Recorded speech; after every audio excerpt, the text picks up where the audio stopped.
So that means in the best case scenario, we would at least have 500,000 deaths, right? That is nothing to do with this viruses and everything to do with the distressed economy. Right. And we already started observing the suicide rates have went up, the child abuses have went up, spousal abuse have went up, and you said the divorce rate would be going up. We know that from the police reports, right? So my question to you is, and I want to get more insights on that. What do Vedic text teaches us about mental health, and how do a mind chooses a physical wealth versus a mental health here? Because of this economical crisis, people are already bankrupt. What would you suggest to those people, how to deal with this crisis? So basically, as they say, normally we hear health is wealth. So yes, health is wealth. But which health? Physical health or mental health? So I feel, or the Vedic text, they very much focus not on physical health.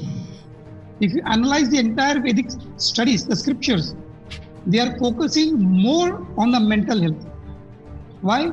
Because it is a mind that affects the body. Right? It is a mind that affects the body. Body does not affect the mind at majority of the time. It affects too.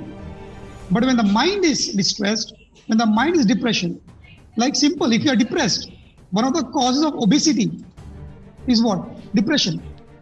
Like when I heard for the first time during my medicine time, I was shocking, because due to depression, people just go on eating and eating. That was obesity. Right. And obesity leads to so many other things.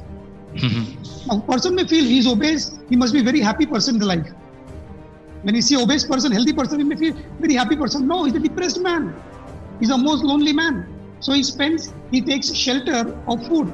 And he goes on eating and eating and eating. So therefore, as you question that how can the mind, especially in this scenario where people are bankrupt, people are economically going down. So first important thing is the principle of satisfaction has to be there. Why people are going bankrupt? Why? Because they are not satisfied with what they have. And this is the essence of all Vedic literatures. It teaches you how to be satisfied with what you are and what you have. Because actually, one of the important things or one of the benefits of these lockdowns and these pandemics, what I see is, in a positive way, that so many of us felt so many things that are necessary in our life. We felt that without which we cannot survive. But over a period of 2 months, when we are completely locked down in our houses, we have not approached those things. We have not in touch with those things. And we are completely healthy. It is not that we have died or we are affected by that. Right? But before that, we felt if that thing is not there, I cannot survive. But now we realize that life was not dependent on that. Basically, so many things we are just collecting and collecting and collecting. Why? Not that we need, not that his body needs, because the mind convinces us that you need this. I think, just to interrupt you, Yani, for example, I feel going to restaurants for eating regularly and then going for shopping, this is something, these are two major activities which used to happen. Now, last 2 months, no shopping, no eating outside. Have you died? No, we are healthy.